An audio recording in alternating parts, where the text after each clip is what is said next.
Now, this is also an unofficial opinion. I saw this. Now, can we get this? Is also like, did this actually come from who we think it did? I don't know who's posting this.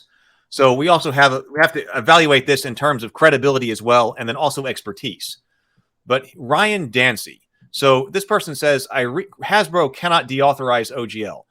I reached out to the architect of the original open gaming license, former VP of Wizards of the Coast, Ryan Dancy, and asked his opinion about the current plan by Wizards of the Coast to deauthorize the current OGL in favor of a new one. He responded as follows. My public opinion is that Hasbro does not have the power to deauthorize a version of the OGL.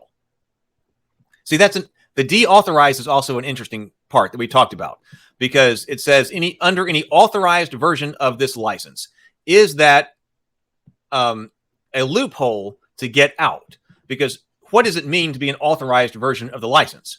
And who has the power to deauthorize it? So there are two issues. There's the perpetual and irrevocable issue. So that's one. But then a deauthorization issue.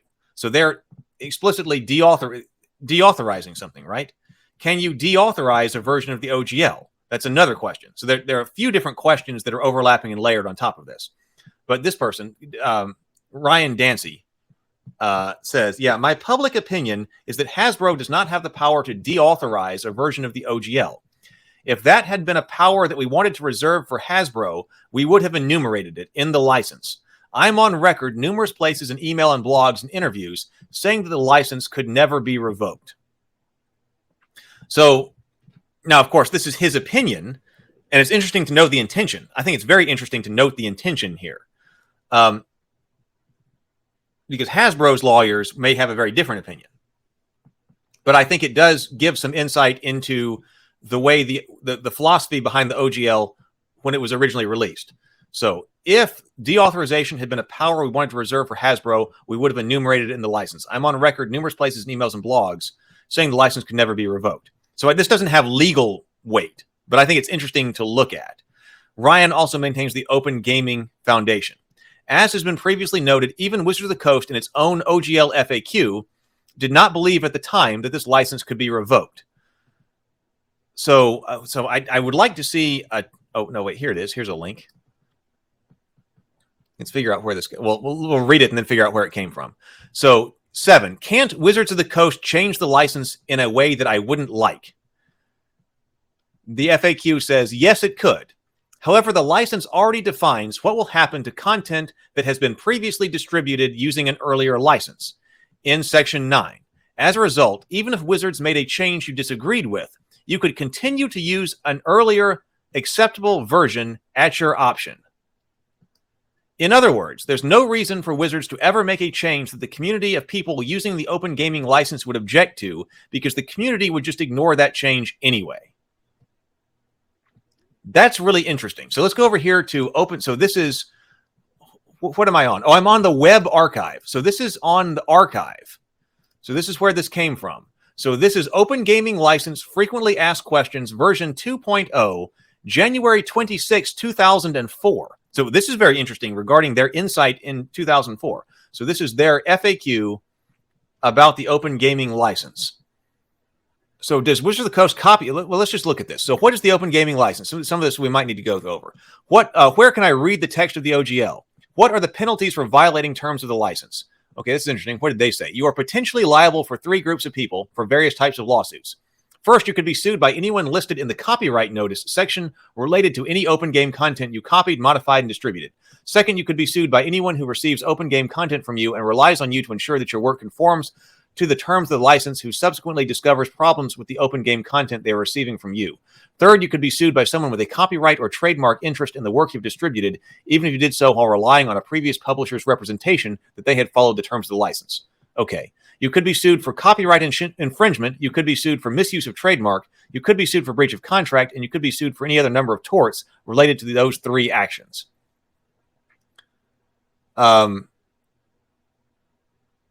If you have concerns about the scope of your liability under the license, consult with a legal counsel. Okay. Why does Wizards of the Coast hold the copyright to the license? Wizards of the Coast wrote the license and wants to control the right to make changes to the license in the future. Does Wizards of the Coast copyright to the license mean that anything I publish using the license is owned by Wizards of the Coast? No, they say. The copyright on the license pertains to the terms of the license itself, not to material distributed under the license. How can I distribute the license if Wizards of the Coast owns the copyright to the license? Wizards of the Coast is granted a free and unrestricted right to distribute exact copies of the license. Okay, can't Wizards of the Coast change the license in any way I would like, and a way I wouldn't like? So this is where that answer came from. Yes, it could. However, the license already defines what will happen to content. See, I thought we were going in a slightly different direction, and this is probably the direction that Hasbro wants it to go now. The license has already defined what will happen to content that has been previously distributed using an earlier version in Section 09.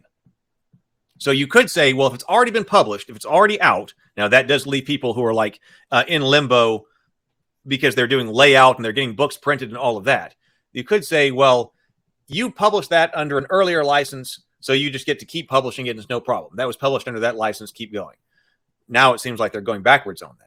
But it says, but as a result, this is the fascinating part, as a result, even if Wizards made a change you disagreed with, you could continue to use an earlier acceptable version at your option. So then why doesn't everybody just stay with 1.0? Now that doesn't cover some other system reference document, right?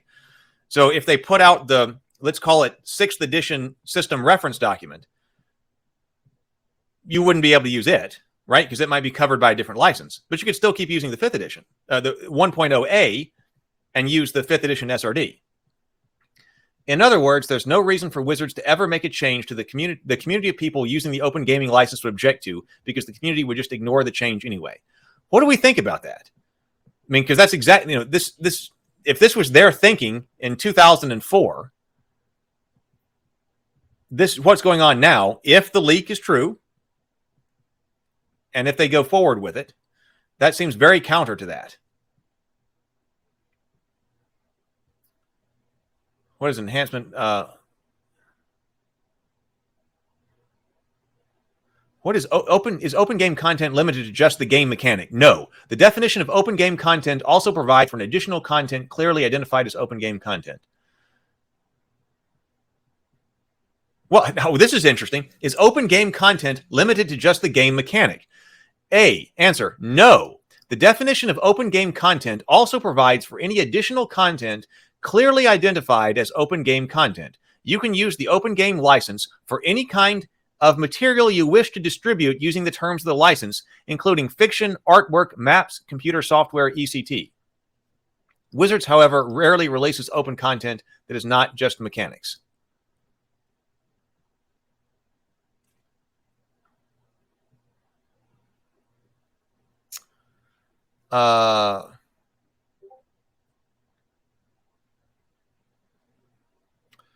Could I? Yeah. Why can't any terms be added or subtracted from the license? This clause ensures that each person that you distribute open game content to will get exactly the same rights that you received when you got the open game content yourself. Note that this clause means you can't restrict others from adapting your open game content or limit who can distribute open game content in any other restrictive term. Likewise, you can't alter the terms of the license to remove sections that you might find objectionable, like product identity definition. So, to be clear, does this mean that Wizards of the Coast could take open game content I wrote and distribute it for free, put it into a Dungeons & Dragons product, and make money off of it? Yes. So that means that if you write open game content, distribute it for free, Dungeons & Dragons could publish it. So that's, but there is the way here. You've got to clearly distinguish between what is open game content and what is product identity, right? So you do that. So the product identity is separate from the open game content. So we've seen different things that say this is open game content, this is product identity, right? So if open game content could loop back. That could loop back to D&D. Wouldn't they have to ask my permission or pay a royalty? No, they wouldn't. That's what open game content means. So we typically think probably of open game content as being something that goes from Wizards of the Coast down to something that you are creating and then distributing down to other people who are making more stuff off of it. But that does mean that it can loop back around. It can go up. Isn't that pretty unfair? If you don't like the terms of the open game license, don't publish open game content. Since the terms of the license are public knowledge and they apply to everyone equally, including commercial publishers like Wizards of the Coast, your decision to use the open game license means that you consent to abide by the terms freely and without coercion. That's about as fair as anything ever gets. So this has been going on for 20 years, right? And everybody seems to have been okay with that. I mean, obviously, lots of people have been doing this. So does Wizards of the Coast get copyright to my open game content? No, they do not. When you distribute open game content, you must assert a valid copyright either on your own behalf or on behalf of those whoever does own the valid copyright for the material. You do so by adding your copyright information to the copyright notice section of the license when you distribute the license with your open game content. Wizards of the Coast has to follow the terms of the open license just the same as everybody else. That means if they want to use open game content that isn't something they own outright or have a separate agreement with the copyright holder, they'll have to include a copy of the OGL in the work where they've used open game content. They'll have to clearly identify what content is open game content, and they'll have to preserve the copyright notice section of the OGL you used when you distribute your work originally. You will retain full copyright to your open game content regardless of who redistributes it.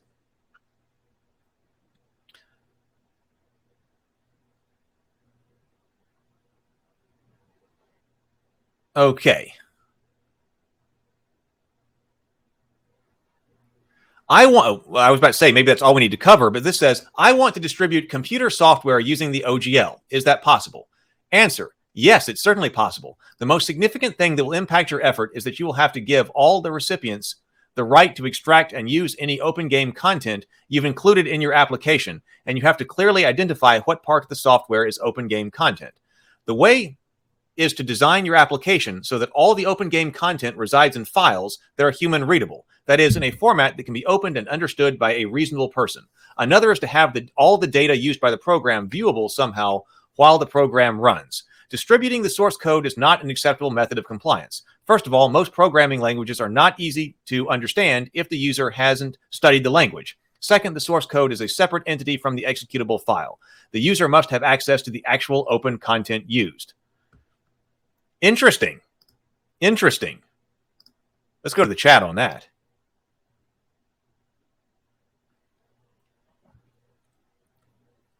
A guitar guy, Nick, did you see my link? Maybe I did not. Are you talking to me? I think I must have missed it. DM Toolbox says, I missed some of the stream, so I assume you saw the statement from my lawyer friend that Ted at Nerd Immersion shared. My lawyer friend, this is going on and on, but the last thing that I had open was to look at something that was written by Noah, my lawyer friend. So I want to look at that here in just a second, that statement. But I missed some of the stream, so I assume you saw the statement from my lawyer friend that Ted at Nerd Immersion shared. Is that the same statement? If that's the same statement, then yeah, that's what we're going to look at. If not, I want to take a look at it. Send me the link. Frank B says, I've hated Wizards of the Coast ever since the 1990s when they were using Walmart-like tactics to bury other game systems and drive friendly local gaming stores out of business with their mall stores. All of this is nothing new. Really? There were Wizards of the Coast mall stores? I don't remember that. DM Toolbox says, I also saw a 3-page statement from a lawyer to Wizards of the Coast that DM Dave shared. Oh, well, can I get a link to that? I would be interested to know. If you can send me the link, we'll check it out.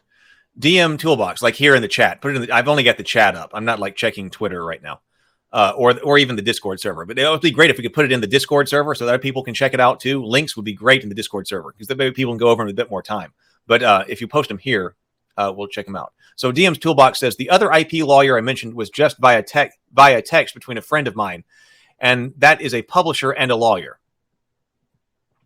So, okay, so this is the other IP lawyer I mentioned was just via text between a friend of mine that is a publisher and the lawyer. So that was replied to my text with the following. I agree. The OGL didn't have a clause that would allow it to be terminated by Wizards of the Coast, Hasbro, or any other entity.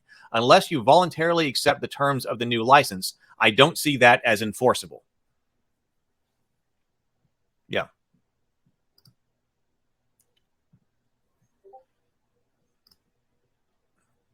So Grimhild says, GM Toolbox, I've seen the same letter from DM Dave. So, but again, that seems to kind of go with my intuitive understanding as well, right? I think that unless you're voluntarily accepting the terms of the new license, I don't see that as enforceable, because I'm pretty sure I must have been reading this FAQ a long time ago, like 2004. I was probably going through that, and that's probably why it stuck in my head that, wait a minute, Wizards of the Coast can't terminate the OGL. That's probably why it is, because I'm sure we were going over all kinds of stuff online, like, oh, what's going on with this OGL stuff? So it had been lodged in my brain that the OGL was not revocable, that you couldn't all of a sudden get rid of it. You couldn't un-OGL something. That was my understanding, and it may have come from this FAQ exactly. Building Persephone says, yeah, that's the point of stating or not stating revocable or irrevocable. If it's just perpetual, then it's just perpetual. Yeah, seems reasonable to me. GM Hild says, yeah, it would probably be a big mistake for anyone to accept the OGL without the OGL 1.1 without serious thought. Building Persephone says, I think the interpretation that Wizards of the Coast is trying to force is that 5e and 6e are the same and fall under the new license, will result in overlapping licenses, which isn't possible.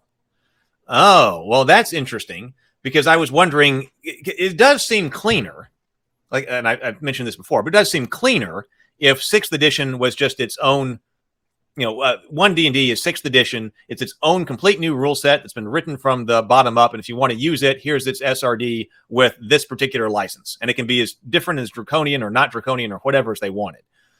But we've got this backward compatibility issue, and we've got this issue, that's kind of 5th editions to carry on. So maybe Building Persephone, that's a very interesting thought here, that maybe they are the same. Maybe the idea is they're trying to make them trying to fall under the same license. That's interesting thinking. So that is a very interesting angle. This is one of the reasons why I love the community and the live streams, because the different things that come up, this is why it's so much better than, hey, let me sit down and think about everything I can and make a YouTube video. The conversation, the dialogue, the information that everybody's got, so useful. So David62 says Pathfinder 2 has the OGL. Yes. Building Persephone says, this seems to me to be the reason they are so hot on calling it 1 D&D. Ah, well, could be. Because actually, we talked about, in some video, we mentioned, like, what is the meaning, or maybe it was the comments or something like that. What exactly is the meaning of the term 1 D&D? What exactly does that mean? And actually, some of my other friends had mentioned that too. So yeah, I don't know that we have clarification on exactly what the meaning of that 1 D&D is, but it must have had something, the people who were trying to make it. So there was obviously a deliberate decision to not go 6th edition. I mean, obviously, these decisions are made for a reason. So there was obviously a deliberate reason to not call it 6th edition. So what is the meaning behind the word 1 D&D? Obviously, it seems to be a consolidation. I would have said, okay, it's a consolidation as well. And now it seems especially to be a consolidation in terms of all of this. But even outside, even before I knew anything about this leak, and anything else, I would have said that what we have here, we could be implying a kind of consolidation. We're all moving together. Oh, Mike says we have 40 thumbs up. 40 thumbs up. So that is a new record. If you are here and you haven't hit the thumbs up button, please do hit thumbs up. That's incredible. That's a record for thumbs up for a Morning Grind live stream. 40 thumbs up. Thank you all. Val says, Perkins, if you've seen him, he looks almost plastic. Okay. DM's Toolbox says, in reference to this Q&A, we should keep in mind that it's a Q&A, not a legal document. However, can be seen in court as an admission of intent. So this helps in the case against Wizards of the Coast. That's how I was taking it. And that's a very important thing to bring up, DM's Toolbox. Thank you. So this is not a legal document. This is not the statement itself. It is, however, I'm using it for the purposes of trying to get into the mind of Wizards of the Coast at that time. What was the intent? What were they thinking? Why are we operating under some of the assumptions that we are? Well, like I said, I'm sure I must have read that FAQ way back in the day. And so probably that FAQ has formed a lot of our thinking on it, understanding what their intent is, and forming the basis on which we have been operating for the past 20 years. You also can't copyright game mechanics, right? You can't copyright the game mechanics. You can copyright expressions of them, right? Max Headroom. Shinpai Kyuga says, Well, I would save the content. Well, I would save the content of the FAQ before it disappears. Paranoid thinking and all. Well, this is on the Internet Archive. So it looks like 61 captures. So there's the link here. In fact, here, I'll put the link to this in the chat so everybody can get to it. But it is on the Internet Archive. But if you want to look at it yourself or download in PDF, I just put it there. But yeah, I'm already looking back on the Wayback Machine Internet Archive. GM Hild says, I posted the letter in your Discord. DM Toolbox, let me, they may have already done this, but here's where in the Discord server. Oh, right here. I think I may have found it. Oh, wait, that's a video. We'll check that out later. That's another YouTube video. Oh, right here. Okay, I see it. Okay. So we'll pull that up in just a moment. Thank you. I got it. It's in the DnD section. Link to the Discord server. Somebody else may have already done it, but let me drop that in here as well. So there you go. Just dropped it in the link again. DM Toolbox. Jose, welcome. Good to see you. Welcome. Good to have you here. The problem is, wait. So, yeah, I'm going to look at that later. We may want to watch that later. Jose says the problem is what you do. What do you do if you get a cease and desist letter from Hasbro? Well, see, that's the thing. I mean, that's the question. We talked about intimidation, and what do you do? Even if you think you're right, can you afford the litigation? What do you do? Crow Goblin says, apparently it's only non-revocable if the OGL specifically mentions it's non-revocable, and it doesn't. Perpetual only means like it isn't time limited. There's no end. Thank you for being here, Crow Goblin. Right, that seems to be the distinction that we are coming to. Apparently, it's non-revocable only if the OGL specifically mentions it's non-revocable, and it doesn't. Perpetually only means that it's time limited. There's no end. Grimhild, YouTube won't let me post a link to Ravenkeep's Discord, but if you want to scroll up a bit, you'll see the invite. Okay, I just posted again. You can't post a link? Uh-oh. I didn't know that. Rhino Watcher says, part of the teeth of the new OGL is that you will most likely have to agree to it to use the Wizards of the Coast distribution. Yeah, there are Wizards of the Coast distribution platforms like online environments. It wouldn't surprise me that you would have to in order to distribute through them. Crow Goblin says, so there's nothing stopping them from revoking 1.0a and replacing it with 1.1. Chaos Incarnate says, that's what I was considering. The underlying meaning of the name. The next stop, they may, in fact, yeah, Chaos Incarnate, it may have been you exactly who was talking about that in the comments section. I remember that. That's what I was considering. The underlying meaning of the name. Their next step, the next step they were taking with D&D. Cal says, watch a company kill all their goodwill. Next on Ripley's Believe It or Not. Well, that seems to be what's happening. Sarah, welcome, Sarah. Welcome. Will Wizards of the Coast now come into my home and steal my DM notes asking for a friend? Well, hopefully that's not happening. Hopefully we don't have the Wizards of the Coast Gestapo coming to your door.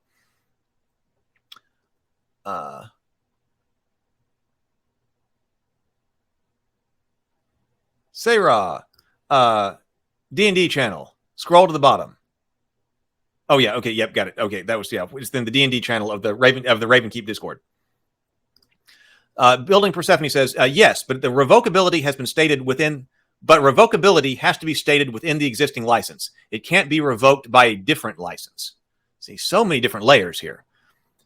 Revocability, so the new comment here is that revocability has to be stated within the existing license. It can't be revoked by a different license. Yeah, it would. I agree with that now, whether or not revocability is implied or not, but that you can't use a different license to revoke something else. It would have to be, the revocability would have to be addressed within that license, to me as a non-expert, within that license, or be otherwise implied to exist or something like that. Okay, let's look in that. This whole revocable thing is covered in the My Lawyer Friend post. Let's go right there and do that right now next.